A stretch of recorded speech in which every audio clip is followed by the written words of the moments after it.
Oh, mama, I can hear you a crying. You're so scared and all alone. Man is coming down from the gallows that I don't have very long.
All right, ladies and gentlemen, welcome here to another NFL week number 7, Steel City Renegades.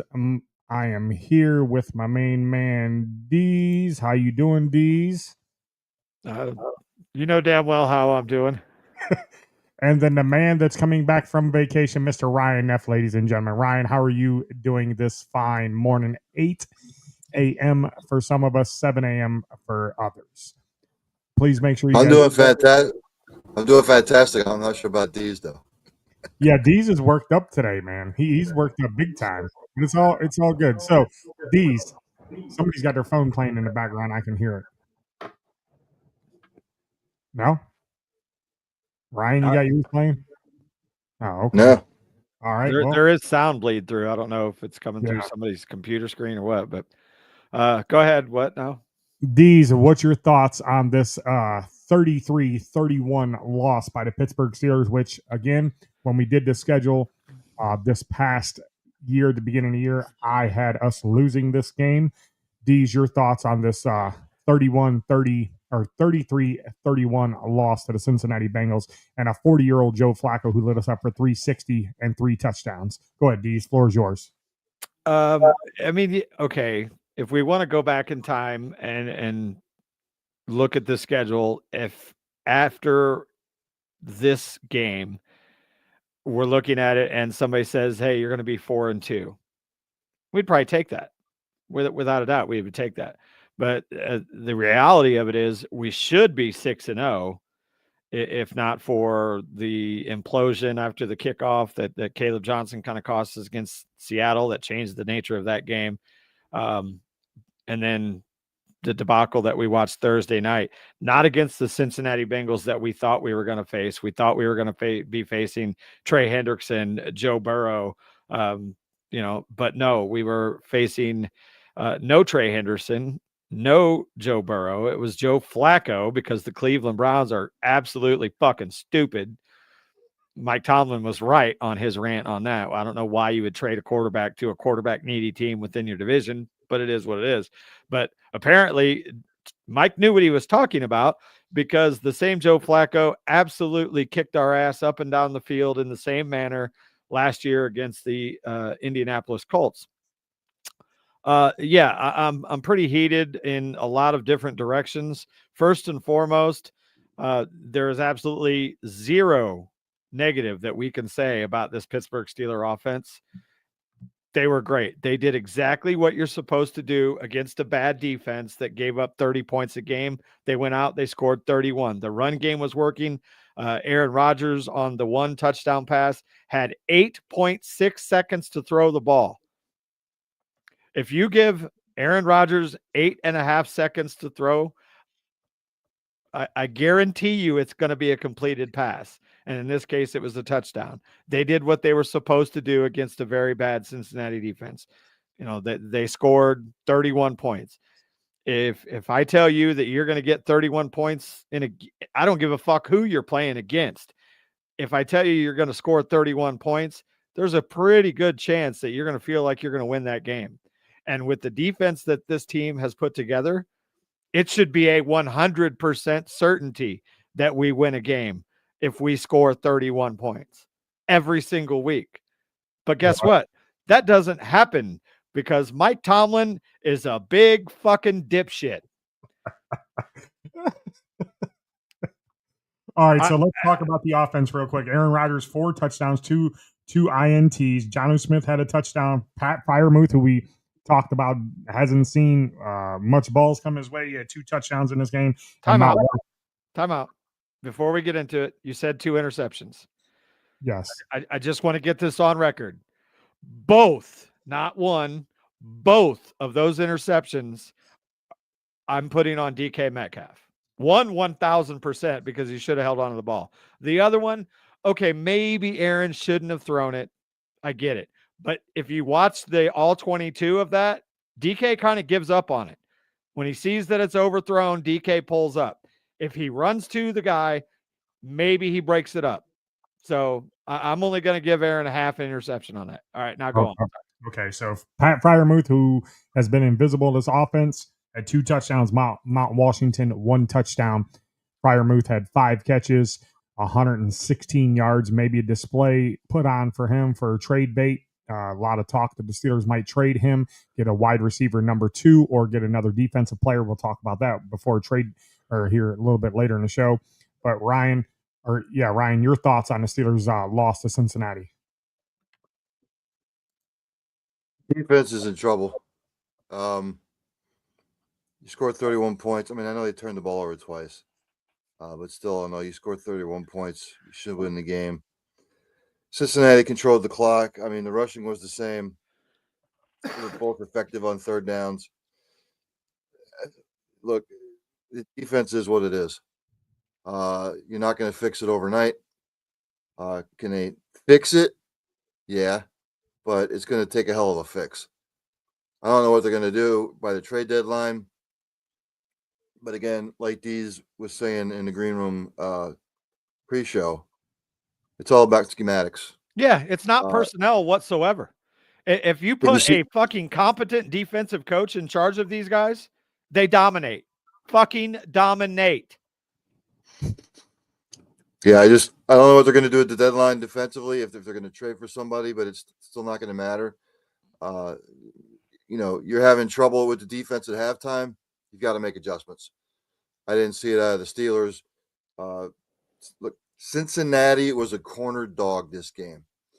They were staring at 2 and 5 in the face, waiting for Joe Burrow to come back in December.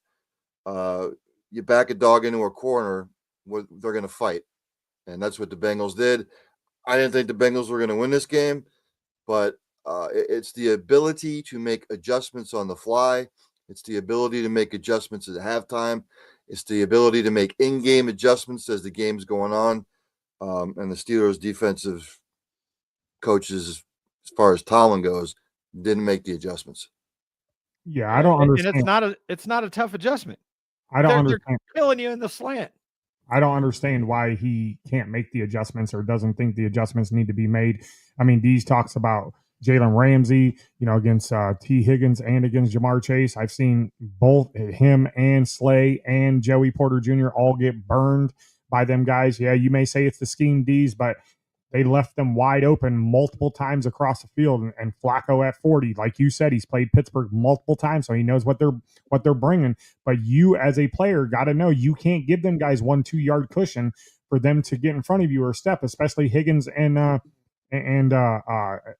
Chase. You cannot do that because you'll see what happens. It doesn't matter what quarterback is back there, Jake Browning, Joe Burrow, Joe Flacco, whatever, you're still going to get burned if you give them 1 or 2 steps. And that's exactly what they did. I mean, his defense has got a lot of money invested into it. They made some key trades.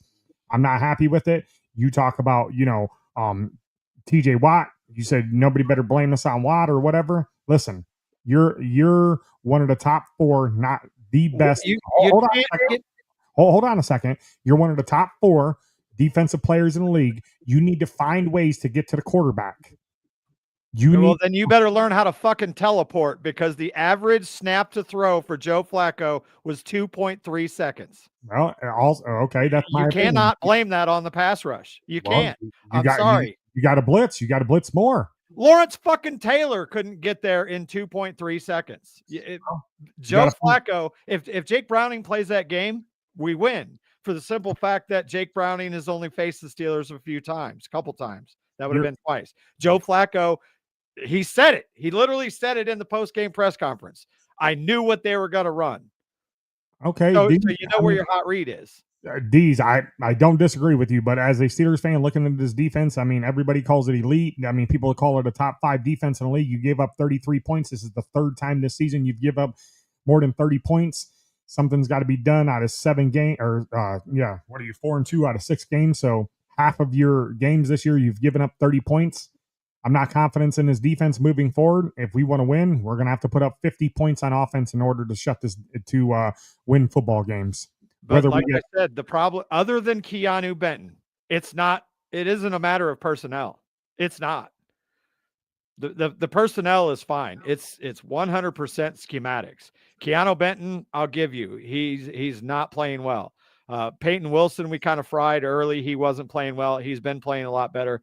But when you're telling your corners to not get beat deep because you've got bracket coverage, safeties over the top, and then you've got a soft ass base drop zone within the middle with the linebackers and everything. Any quarterback that's been, even halfway decent can see that and recognize it. And you're already, when you're playing outside leverage the way that this defense does, because they don't want to get beat deep. I don't care if it's Jamar Chase or anybody, fucking slants are open all day, every day, because you're already giving them a step. And if you give guys like Jamar Chase and T. Higgins a step, you might as well give them 10 steps. And especially a quarterback like Joe Flacco, who only has to make one step and throw, they're going to pick you apart. Absolutely. And that's exactly what happened. Yeah. And also, too, this running game opened up. I mean, they averaged, 35 yards a game over the last 58 for the season. They were at 57 per. And Chase Brown ran all over them. Once again, we need to fix that. You spent money on the defensive line, and you drafted players to come in there and tidy up that defensive line, and it hasn't been done. You haven't done anything with it yet. You got to find a way to stop the run, because if not, you got Baltimore coming up, you got the Colts, you got the Chargers. Three games that I think that. Well, no, you got the Packers next, the Colts, the Chargers, and then the Bengals again. I think you go 2-2 in them next 4 games. I really do. I think you go. I mean, because Colts are playing out of their mind, Chargers are still good. Packers are a very good team. I don't know, this defense got to step up somehow, some way. They got to make plays, or Tomlin's got to see what's going on out there. You say Tomlin's the man on the defense. Do you mean to tell me that Cam Haywood or TJ Watt doesn't go to him and say, hey, we need to change something up to win these football games? Rodgers is over there throwing what did he throw? 45 passes? What in your mind makes you think that Mike Tomlin is going to listen to anyone who tells him how to do something when he's been doing it for 20 years? Well, I mean, the results are still the same. You're going to get to the first round of the playoffs and lose. Since Mike Tomlin took over the defense, which was essentially like the last year of Dick LeBeau's existence here, this is what we have seen. They dumbed down, like James Harrison even said it when he retired, but then unretired and went to Cincinnati and then came back to Pittsburgh. He said that the defense was so ridiculously dumbed down that all the exotic shit, because you remember back when Dick LeBeau was the man, right? Yes. And anytime that they would draft a defensive player in the first or second round, how often did that first and second player start? You didn't. Never, because the defense was too complicated. Even not arguably, one of the greatest safeties to ever play the game, arguably the best, depends who you ask, but Troy Polamalu. could not get the defense down enough to be able to start his rookie year. He played quite a bit, made some splash, but he wasn't ready because that defense was so complex. That's why rookie quarterbacks didn't stand a chance. Veteran quarterbacks barely stood a chance because you could look across the field and not have a clue what they were doing. And now that's not the case. You know, we still have great personnel, but when you run the same sets over and over and over and over, especially against a quarterback like Joe Flacco that has seen it, you know what's coming. Like I said before we went on the air, Julian Edelman just said in a podcast last week that he used to love playing the Pittsburgh Steelers because they knew our defense better than our defense knew our defense. They knew what was going to be open, when it was going to be open, and how many yards they were going to get out of it. You know, like when, and that's not the first time you've heard that. You know, think back over the last 5 or 6 years over a loss. Think back how many times you've seen an opposing player make a comment about that. Oh, well, we knew what they were going to do. We knew what they were doing. That's not a fucking coincidence. It's because they know what we're doing against, you know what I mean? Like, I mean, Deez, I understand that and the frustration with that, and we're beating a dead horse by talking about the Tomlin defense, but still the players that you put out on the field have to make plays. I mean, you spent you got Darius Slay, you got Jalen Ramsey, you got this person, you got that person, and plays are still not being made. You're professional. You're getting beat by steps by T. Higgins, Osiavas, Noah Fant across the middle. You mean to tell me that these players can't adjust? I know it's coaching that sends us the players out there, but you're telling me that these players can't adjust on the fly to what's going on there? I mean, I'm not understanding this. Like, I mean, they're running the plays that are called. I mean, what are you going to do? I get what you're saying. And yeah, I'd like to see somebody like TJ or Jalen or whatever be like, you know what? Fuck you, coach. This is what we need to do. But it doesn't happen because then you're no longer in the NFL. Then you're disgruntled. Then you get shipped out. Like it just doesn't work that way. As much as I would love to see it work that way, it doesn't. You know, I mean, and yeah, it's great. Players should make plays. But if I tell you to go to the post office and get my mail, guess what? The mail isn't going to fucking be there because I have a mailbox out in front of my house. But you did what I told you to do, so you didn't deliver. That's what's going on with this defense. Like they're where they're supposed to be, but they're not where they should be because the defense is so fucking repetitive. It's so predictable. Like, well, then if you know you got people talking about it, like Julian Edelman, Joe Flacco, and you're Mike Tomlin as a head coach, and I'm going to ask you this, Ryan, why are you not making adjustments? Why are you sticking with the same old watered down defense that you've had for the last 20 or 10 years? You know what Mike Tomlin would say? We're still 4-2 with the scheme that we're running. We're still 4-2 because some coaches are just set in their ways. It can still work. We've been through this before. We've been through ruts before. It's still going to work. We just need to work on it. We need to improve. Those are the types of things that he's going to say because that's what he does. yeah. So he's had just enough success that he can rest on that bullshit. You know, like look at my record, never losing season. Don't tell me I don't know what I'm doing. Well, I'm telling you don't know what the fuck you're doing because proof's in the pudding. Yep. I mean, my thoughts on that is why don't these reporters or anybody from the media ask him what? I mean, you guys have been stagnant on defense over the last couple of years. Why haven't you guys made any adjustments? All these teams beat you with the slats. You got these people coming out saying that they know how to play against you. They know what you're calling. Joe Flacco called it out this week. We know what you're shooting or what we're lining up against. How come nobody asked him that?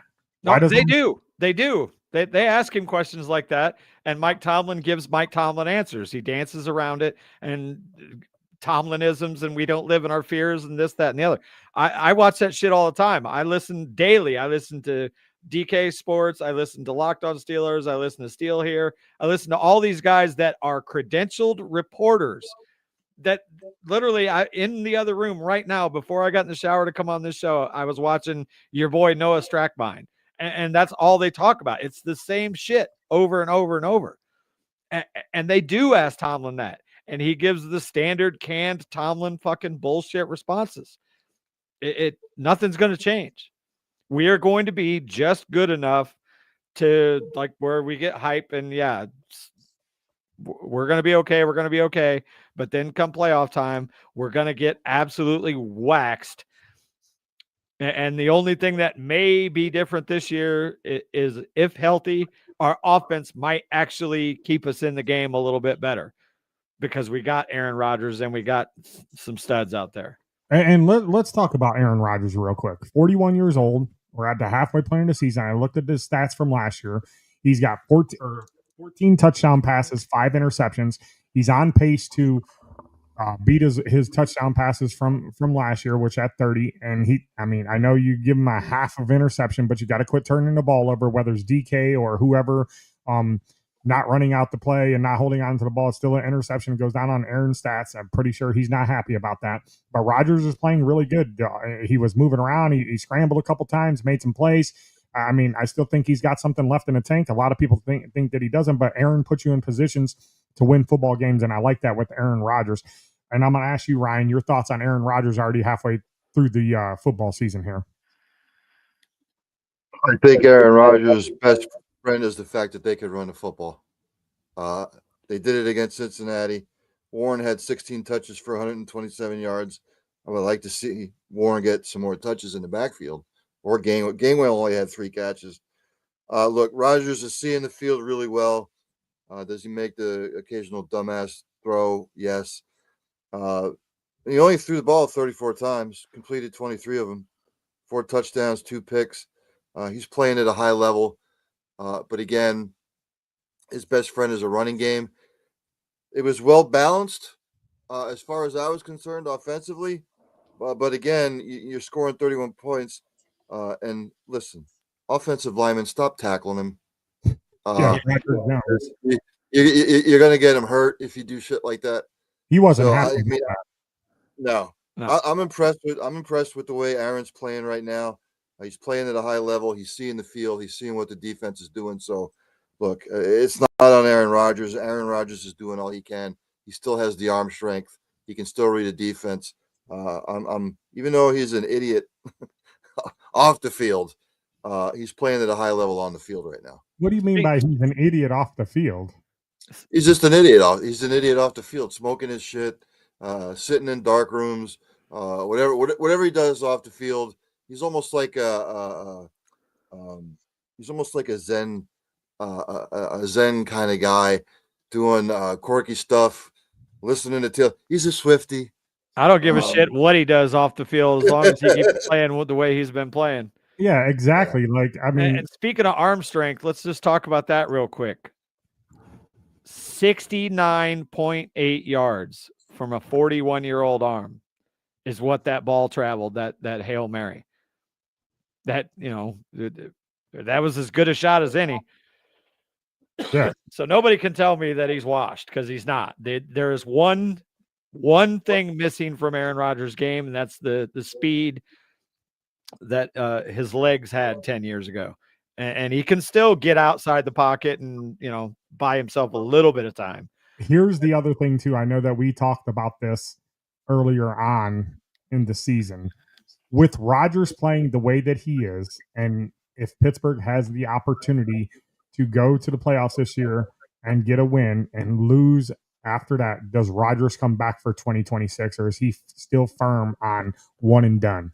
No, I think I'm sticking by what I said. I think if the potential is there, like they actually win a playoff game and like, oh man, we were so close. I think he definitely will lean towards coming back. If he finishes the season healthy, I think he's coming back. Now, if we completely fall on our ass and don't win a playoff game, or which I won't say miss the playoffs, because I'm still fairly confident at 4-2 that we're not going to completely implode as long as we stay healthy. But I think he would probably say that he's leaning on coming back, unless he has to watch that fucking $180 million defense get absolutely raped up and down the field by a 40-year-old Joe Flacco. And I might look at that and be like, no, I'm not coming back. Not unless, Tomlin hires a real defensive coordinator. Let me ask you this question. Do you think that he's got this game versus the Packers circled on his calendar? Oh, without a doubt. Why would you not? I think he's just mad that it's at Pittsburgh rather than Green Bay. Honestly, I mean, because I think that he would absolutely love to play there. I think it's going to be a tough game for the simple fact that Jordan Love hasn't spent his career playing against the Steelers. So I look for us defensively to look a lot better against Green Bay.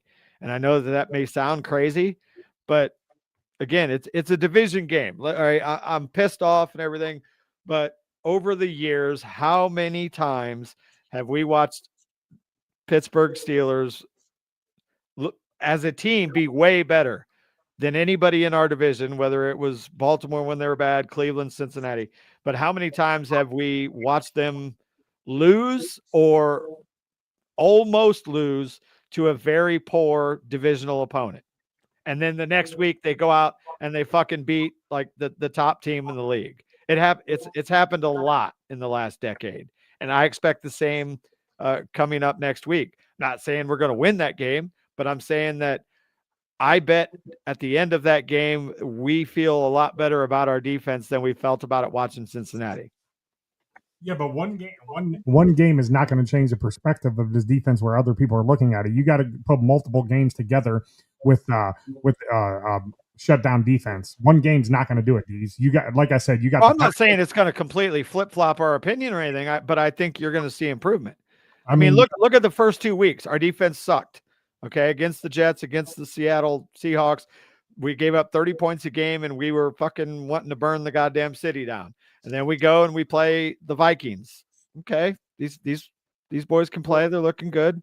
Then we play Cleveland, shut them down, and started to look trending towards elite. And we're all fucking hype and getting little woodies and all this and that and the other. Then what happens? We play Cincinnati, and they take us behind the woodshed. I mean, you're right, but I mean, you got to put a good stretch of games together. Like I said, Packers next, Colts, Chargers, 3 tough games here in the middle of the schedule for the Steelers. Hopefully we can, like I said, go 2-2 in this stretch. I mean, we play the Bengals again, the Bears we play after that, and then we got the Bills who are playing good, and then the Ravens, the Dolphins, the Lions, the Browns, and the Ravens again. I still got us going 11-6. But I just think that again, Dees and Ryan, that this defense got to put together 3 or 4, maybe a 5-game stretch where you give up less than 15 points a game, and they can do it. They can do it. I mean, you see, Rodgers can put up the points. I also think that the Steelers do need to get a secondary wide receiver. I mean, we've seen Roman Wilson have a couple good plays this game. So I mean, I don't know if that's going to be your second, but I think that their focus is on getting another wide receiver at trade deadline. I don't know who it is. I heard Jacoby Myers. I heard Chris Olave. I've heard Jalen Waddle. I've heard multiple players linked to the Steelers, as we do all the time. Ryan, your thoughts on the Steelers getting a second wide receiver, or do you even care? I don't know. You get a second wide receiver, it still doesn't improve the defense at all. You know what I mean? They could go out and get anybody. I mean, it wouldn't matter. The defense still needs to improve. I'll just say this again: Darnell Washington had three catches for 2 yards. I'm still not understanding why they don't utilize his skill set with that size. I just don't get it. But again, Waddle, Olave, it's not going to matter. They can throw up 31 points a game. They can give up 33 points a game too. You mentioned those 4 games they have coming up. They could go 0-4 in those 4 games easily. Yep. with the way the defense is playing. So even if they bring in another receiver, I would still like to see them go maybe a big fat dude to eat up space in the middle, free up everybody else. Yeah, you got DK Metcalf. I know Freiermuth broke out. Jonnu Smith had an okay game. So, but again, even if they bring in if they bring in a number 2 receiver, a true number 2, I don't know how much improvement it's going to make as far as the defense goes. So, I mean, I'm not It wa- opposed to it because as the season goes on, and you guys all know that teams are going to start to adjust to DK Metcalf and to these tight ends. So I'm not saying we need to go out and sell the farm to get an AJ Brown because I don't think that would work. I think more along the lines of a Olave or Waddle, somebody that is a true two, because teams are going to adjust. Teams are going to start to see what we're doing, especially with the big packages that we're doing. Going back to your comment on Darnell Washington, yeah, I'd like to see him, catch a few more balls, but he was second in the team in targets. The leader had 6 targets. He had 5. 2 of them he just flat out dropped. But they are using him to his strength in that he's coming in and he's dominating on the offensive line. I'd like to see him actually break out a little more into routes, but right now, the way our line is, they got to do a little bit more of that. But a 2 receiver, I think, is a necessary evil. I just don't want him to overspend on somebody that isn't going to get use. We need somebody that's a threat, but not a threat to DK, if you know what I mean. Okay, so let me ask you this question. You talked about AJ Brown. What do you think it would take to get AJ Brown if you're I don't want AJ Brown. But if they want to get AJ Brown, what do you think the cost is to get him? Too much, because he's already making close to $30 million a year. Okay, so you go get They're going to want at least 2 or 3, a 2 or a 3, if not more. You go get Chris Olave. What do you give up for him? No more than a third at the absolute most. You don't think that they give up a player for him? Maybe not if you don't have to. So the Saints, say if the Saints want Alex Highsmith, do you give up Alex Highsmith? I'm not giving up Highsmith or Herbig for nothing. I'm just not. We've got 3 really good pass rushers. Anybody who calls about them, unless they're offering a first round pick, can lick my taint. It's not happening. It would be stupid, absolutely stupid, to give up on Highsmith or Herbig or whatever. I know everybody's on Highsmith right now. Stupid, because what happens if tomorrow we trade Alex Highsmith and then Sunday night against Green Bay, TJ Watt gets a high ankle sprain or God forbid something worse? What happens? I'll tell you what happens. We're fucked. That's what happens. If we lose one of those guys now, it's not so bad. We can survive with Highsmith and Herbig as our 1 and 2, or Watt and Herbig. Okay. Do you think that the Saints would take Cole Holcomb for Olave and maybe a 6th round pick? Maybe, but again, I don't know that I trade Cole Holcomb. He's actually played well. I'd like to see Cole Holcomb on the field a little bit more. He's a better run stuffer than Peyton Wilson. Well, Deez, I mean, you want to keep all these guys, but also you want to get better on defense and scheme. Because it's not the personnel is what I'm saying. No, I get that. I get that. But if you have an opportunity to go get another player who can make you better, or you think that can make you better, and you have to give up somebody like a Cole Holcomb or an Alex Highsmith in order to make that offense, we know what we can do on offense, but the scheme, you got to have somebody to fit your scheme. Like Ryan says, you got to get a big guy in on the front line too as well. So, I mean, if you got to give up one of them guys, you're going to have to give up one of them guys. And as fans of the Steelers, yeah, we're going to be upset, but if it's going to make you better defensively and scheme wise, we don't, if Tomlin allows them to play the scheme instead of his scheme, then we're going to be better in the long run, but you're going to have to lose one of them guys in order to win. Well, that's exactly what I'm saying. First off, in your little fantasy land, the scheme isn't going to change no matter what happens. Getting rid of one of those guys doesn't make our defense better in any scenario whatsoever, because the coaching is the coaching. So if you ship one of those guys away and bring a wide receiver in, it doesn't fix the defense at all. Keeping those guys doesn't fix the defense, but it at least keeps it the way that it is in case someone gets hurt. Highsmith is off the table for me. Period. End of story. Unless it's a high draft pick. Cole Holcomb, I could live with. I would rather not, but I could live with somebody like Cole Holcomb. I could even live with Pat Fryermuth. As much as I like the guy and he's super talented in the passing game, he just isn't quite up to par when it comes to blocking and whatnot. So I think he could be the odd man out based on his production and the amount of money that he makes. Highsmith, no. If it ain't a first, like, you're going to overspend if you want me to get rid of Alex Highsmith, because I've seen what happens when we don't have depth at outside linebacker. Okay. All right. Well, we'll find out. Trade deadline is what is it? 2 weeks. 2 more weeks. We'll see if the Steelers make a move or whatever. Ryan, your thoughts right now. I'm going to ask you this, and then I'll go to D's. Ryan, your thoughts on your current MVP on the season NFL. Who is it so far?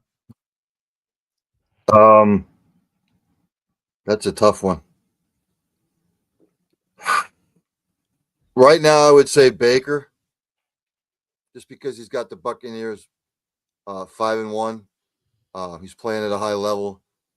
He's playing out of his mind right now. Some people are saying Patrick Mahomes, but the Chiefs are still 3-3. I still don't know what I'm getting with the Chiefs. I know they're playing the Raiders this week, which should be an easy win. But I would say Baker just from the way he's playing. I would agree with you on that. D's, your thoughts on that? Anyone who says anybody other than Baker Mayfield needs to be punched in the mouth. It's that simple. And I'll even go one step crazier. My number 2 right now, and I almost threw up in my mouth thinking about what I'm about to say. Daniel fucking Jones. Danny Dimes, baby. Danny Dimes. I mean, the dude is absolutely slinging it. And I am ashamed to admit, I don't even know how many times on this very show that I cursed at you motherfuckers for even suggesting that we go get Danny Dimes. But let's be honest, Danny Dimes in this system under Mike Tomlin would be Kenny fucking Pickett 2.0. So let's just get that out of the way. What you see him doing in Indianapolis is not what you would see him doing in Pittsburgh.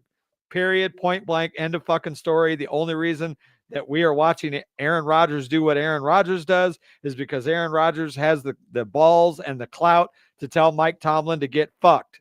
You know, like you can't tell Aaron Rodgers to go out there and be Kenny Pickett or, play safe, just dump off 2 yards, 3 yards.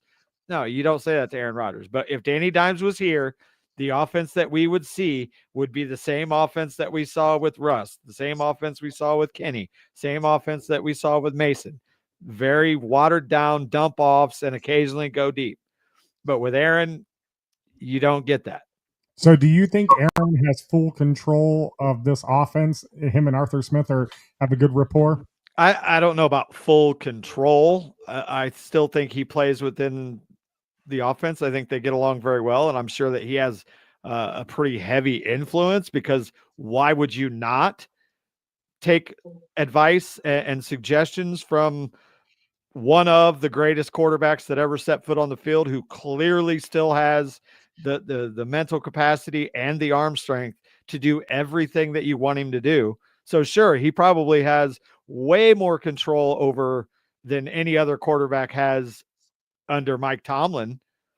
I mean, by the way, he did pass Ben Roethlisberger for 5th all-time on touchdown passing in NFL history. Yards. Yeah. Okay. He's well past him in TDs. He's like 95 touchdowns in front of Ben. But yards, yeah, he finally just passed him.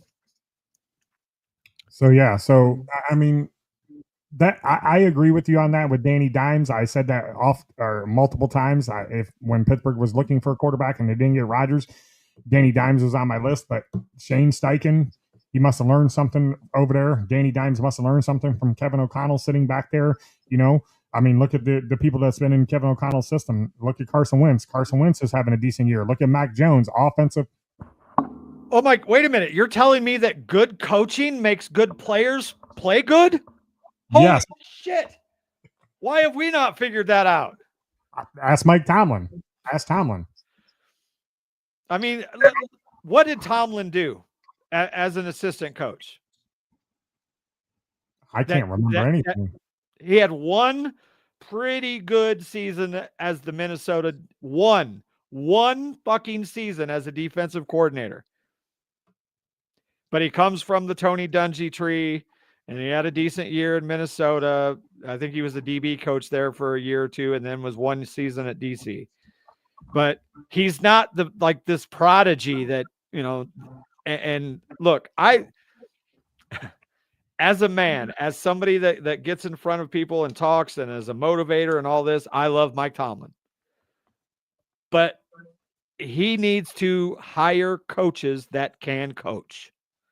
If you want to be the figurehead of the Pittsburgh Steelers, and if you want to be the guy that gets the credit for the wins and the blame for the losses, fine. I am all in favor of Mike Tomlin keeping his job as the head coach. But for the love of Christ, give up control of the defense and the offense to competent head coaches. Stop handcuffing these guys. Do you think that's why Brian Flores is not on this coaching staff? No, I don't think that's why. I fucking know that's why. There's not a doubt in my mind that if Mike Tomlin said, all right, look, Brian, we're going to make you DC. Terrell Austin's going to stick. He's going to go back to DBs. Brian Flores would be a Pittsburgh Steeler right now. But he didn't. He didn't want that because Mike Tomlin knows, God forbid, Brian Flores does something with that defense, he overshadows him. So, no. Mike Tomlin is the Jerry Jones of head coaches. Other than Arthur Smith, which is shocked the shit out of me when he hired him. Other than Arthur Smith in Mike Tomlin's tenure, give me just one fucking coordinator or for that fucking matter, positional coach who went on and turned out that, oh my God, they're a great coach. Give me one. Bruce Arians. Bruce Arians was under fucking Cowher. He wasn't under Tomlin?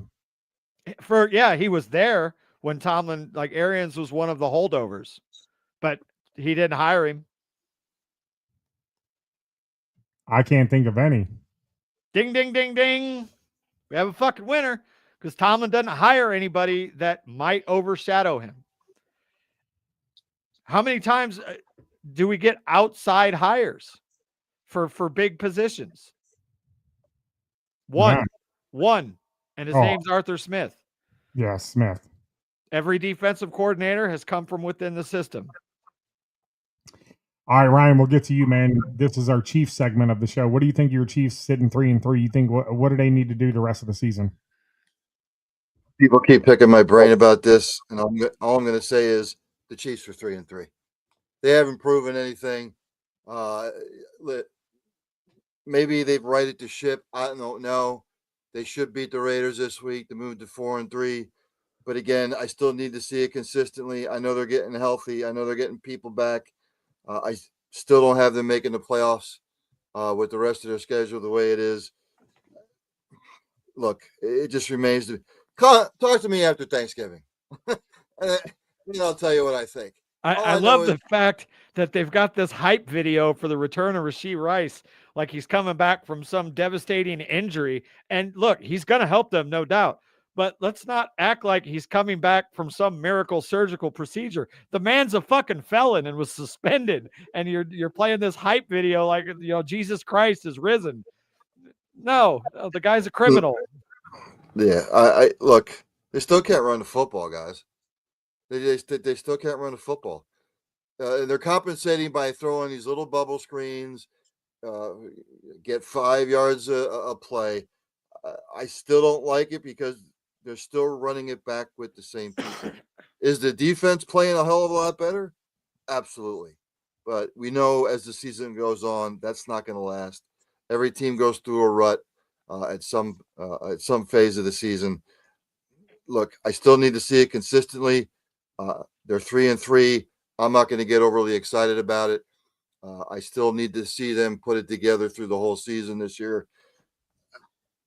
They got a tough stretch coming up. Yeah, I'm not going to get overly excited about it, guys. I'm really not. You say talk to you after Thanksgiving, and that's really the key there, because after they play the Raiders, they've got the Commanders, who fuck, who knows who they are? They could be good, they could be bad. But then it gets really kind of sketchy because they got the Bills, the Broncos, both on the road. Then they play the Colts, who, by all accounts, look like they're for real. And then, yes, they play a defense worse than ours, believe it or not, in the Cowboys. But that offense is one of the best in the league. And CeeDee Lamb should be more than healthy. In fact, he may be back this week. So, yeah, the Chiefs, they could be back, or it could be they're still in for a 8-9 season because it gets tough for them. Who's the best? Who's the best team in the NFL right now?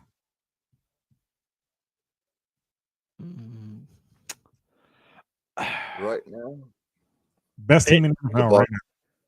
Buccaneers. It's hard to argue with the Bucs. Yeah, I would agree.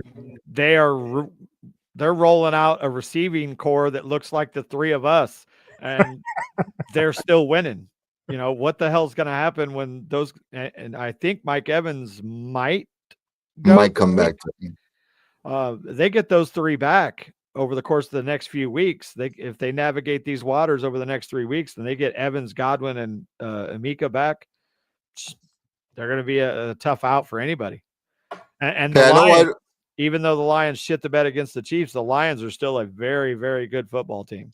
They are. I know wide receivers don't win MVPs, but if Jackson Smith and Jigba and Egbuka for Buccaneers continue to show stats like they are, they would be my dark horses maybe to win an MVP. Yeah. Other than a quarterback right now. Yeah, I mean, Emeka Egbuka playing out of his mind, and so is Jackson Smith and Jigba. And you know where they're from? The Ohio State University. All right, we're coming up with about 13 minutes left to go in the show. Dees, you want to lead off with picks, or Ryan, you want to do it? Whatever you want to do. Whoever wants to do that. Go ahead, Dees. All right, kicking off yet another London game. The Rams and the Jaguars both coming in 4-2. Dave, we'll go with you first. Jaguars been playing really good. Puka Nakua's out. I'm going to take the Jags on an upset. I'm going with the Rams. Yeah. I'm going to take the Rams too. I think it's going to be tight, but I think that Devontae Adams is going to be enough, even with Puka out, that Rams win a close one. Moving on to the noon games, we have the New Orleans Saints taking on the Chicago Bears in Chicago. Chicago 3.5-point favorites. I have no reason to believe the Saints are going to pull this off, so I'm going to take the Bears. I reluctantly take the Bears. I'm just it's a game that Bears should win, but yeah, I'll go to the Bears, but it's going to be closer than Listen, for the first time, we're going to go unanimous on the Bears. You know how I feel about Caleb Williams. I'm taking the Bears, but I do think the Saints somehow, some way win this game. Okay. I would love to see it just so I could go back to work and laugh at all the Bear fans. That brings me joy. Then we got the Dolphins against the Browns in Cleveland. Cleveland actually 2.5-point favorites.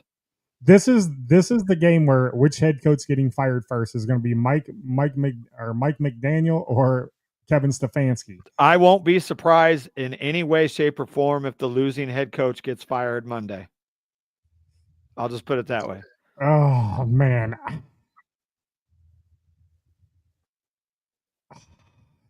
This is a tough one. It is. Both teams suck. Yes, they do. It's going to be, looks like maybe rainy and 68 in Cleveland, so weather is not going to be a huge factor. I'm going to say that Miami's offense is just going to be able to put up enough to outclass the rookie quarterback in Dylan Gabriel and win. I think it's going to be an ugly, sloppy ass game. I believe Njoku is out, and that's kind of a safety valve for Gabriel. So I am going to go with the Dolphins, like 20-16 type. I'll take the Dolphins as well. 16-13 Miami. I'm going Browns.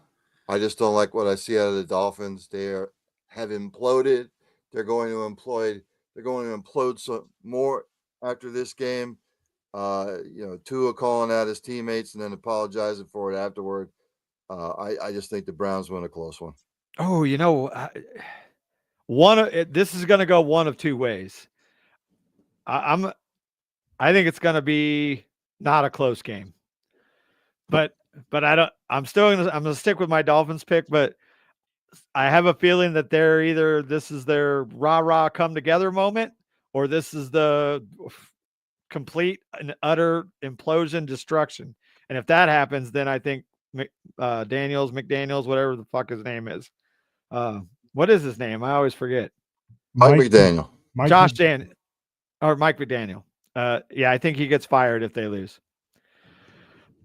Patriots and the Titans. Patriots at the Titans. New head coach. Doesn't matter. Well, you say that, but we have seen some really bad teams rally around a new coach. I'm going to go Patriots. Drake May is playing really well. If the Patriots don't win this game, there's a problem. I'll take Mike Vrabel too, because he's got a chip on his shoulder from getting fired from Tennessee. He still wanted to be there. I think this is a blowout. Yeah, and they dumbed down the offense for Cam Ward. They came out and said it today. So no, I agree. While I sometimes will lean towards those interim coaches in their debut, Tennessee just doesn't have it enough. And you factor in that they are going up against the guy that they unceremoniously fired in Mike Vrabel. I expect, big Patriot destruction here.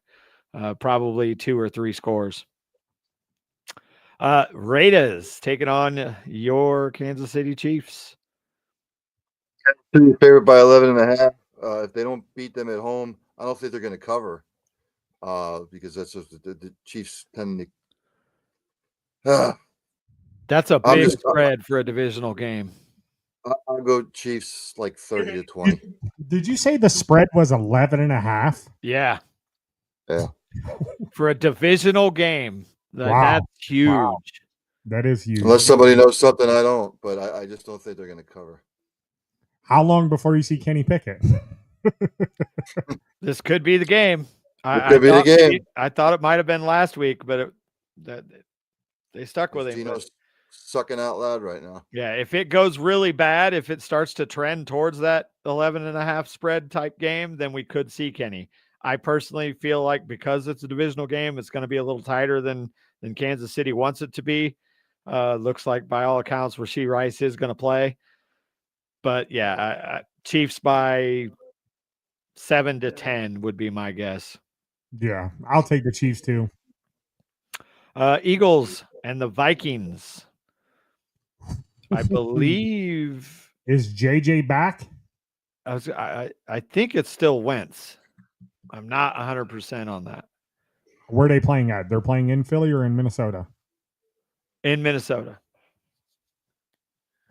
I will because I just want to see the Eagles implode. Yes. I'm going to take Minnesota. I'm a chaos agent myself, and I would love to see that. We got Carson Wentz potential revenge game, although you could say that about half the league because Carson has played for half the league. I'm going to take Minnesota as well. I think Flores is going to cook up something real nice for Philly. I take the Vikings, but I think the Eagles this week are going to get back to doing what they do best, running the damn football. I think Barkley's going to get 20-plus touches in the backfield.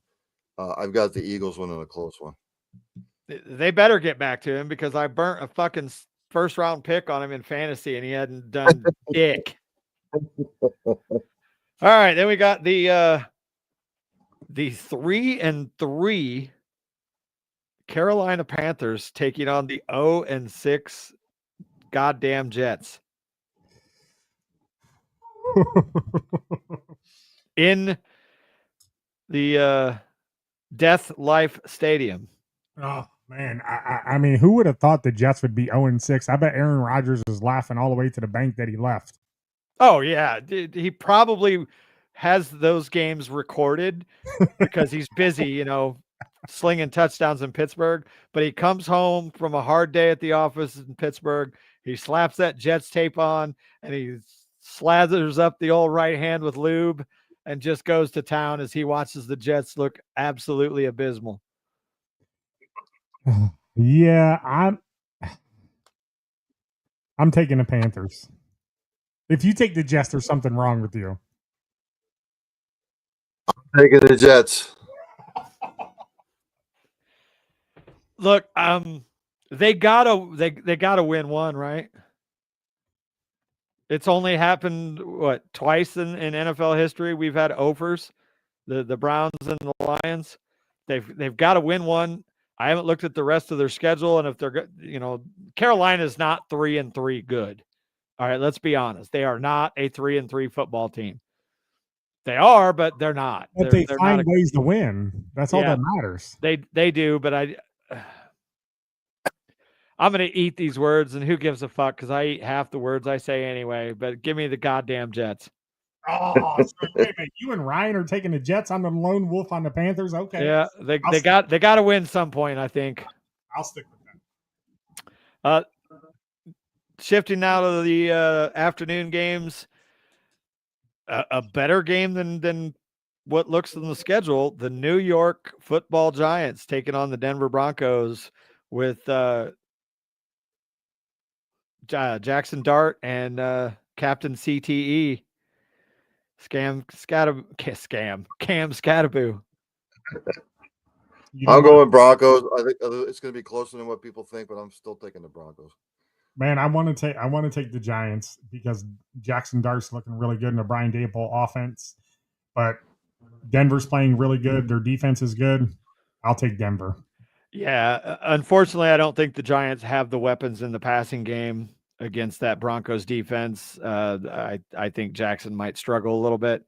So yeah, I'm gonna go and jump on that Bronco bandwagon as well. Colts taking on the Chargers. Game of the week potential here. 5-1 Colts, 4-2 Chargers. As a Steeler fan, go Chargers. That's who I want to win. Go Chargers. Justin Herbert. Let's have a breakout game. I'm on Chargers. Yeah, I'm gonna stick with that.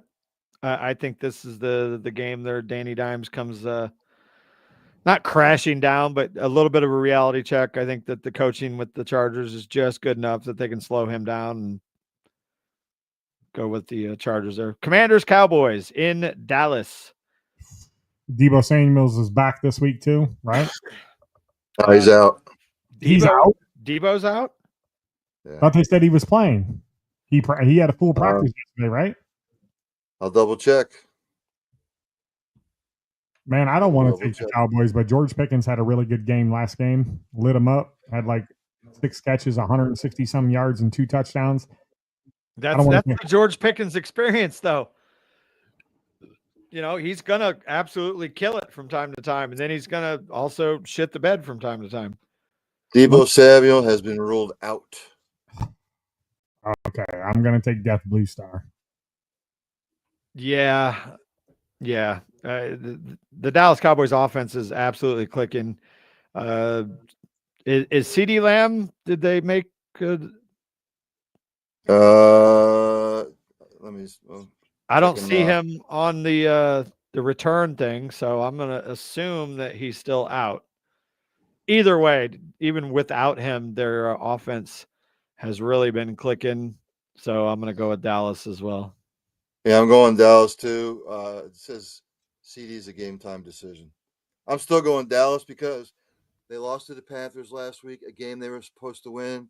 They're playing the Commanders, a game they're probably supposed to lose. They always seem to win these games. So I'm gonna take Dallas. Yeah, what is Dallas is a 1.5 point favorite. Yeah. All right, then we have the Green Bay Packers traveling to Arizona to take on the Cardinals. I believe Jacoby Brissett is still in line to start that game. Give me Yeah, the I'm going Packers. Yep, Packers probably win big here, and let's hope that they celebrate a little too hard and rest on their laurels because we need it. So yeah, Packers. Sunday night, Falcons taking on the 49ers. Mac Jones slated to start yet again. I'm going to take the 49ers. I like how Mac Jones is playing in the Kyle Shanahan offense. I'm not sold on Michael Penix Jr. yet. I'm going to take the Niners all day. Yeah. You know what? I'm going to actually follow the numbers here. The Falcons have the number 2 offense and the number 1 defense in the NFL right now. I'm going to take the Falcons. Okay. But I'm also going to say that if Mac Jones has a good game tonight, we may not see Brock Purdy start another game for the 49ers. Wow. Mac Jones is who Shanahan wanted all along. And if Mac Jones leaves no doubt, how can you go back to Brock Purdy? Okay. You heard it here first on Steel City Renegades. I got the 49ers. All right. Monday night, another doubleheader. Can we stop with the fucking Monday night doubleheaders, by the way? I know. It's so fucking stupid. It's just dumb. Although I will say that both of them should on paper be really good games. But yeah, let NFL figure it out. One game on Monday night. That's all we need. Buccaneers Lions is the early game kicking off at 7:00 Eastern. Buccaneers Lions, man, Baker's playing out of his mind. The Lions just got beat. Brian Branch suspended. That's a tough one, but I'm going to go with the Lions. Get back on the winning streak, or get back on the winning side of things here. I'm going to go with the Lions. I think that it's just, well, God, I wish. Let me call Mike Evans and see if he's going to go. Give me the home team. If Evans plays, though, all bets are off. But I'm going to take the Lions. Lions are favored by 6.5 for a reason. Somebody knows something I don't. I'm going to take the Lions at home in a close one. Fair enough. And finally, wrapping it up late on Monday night. God, that'd be a 10:00 kickoff for you boys. Yeah, Texans traveling to Seattle, taking on the Seahawks. Yeah, give me the home team just because they're the home team and they're playing well, despite Texans are kind of coming around a little bit, but Seattle's playing too good football right now. I'm going the other way. I'm going to take Houston with an upset on the road. All right. Dave? I'm going to take Seattle. All right. Ravens, Bills on the bye this week. That's a wrap. All right, guys. Yeah, that's a wrap. I'll take the Bills. Yeah, give me the Bills. I'll take the Bills too. For D's, for Ryan, we'll see you guys next week here, Steel City Renegades. Have a good week, everybody. Enjoy your week number 8 of the NFL coming up. See ya. See ya.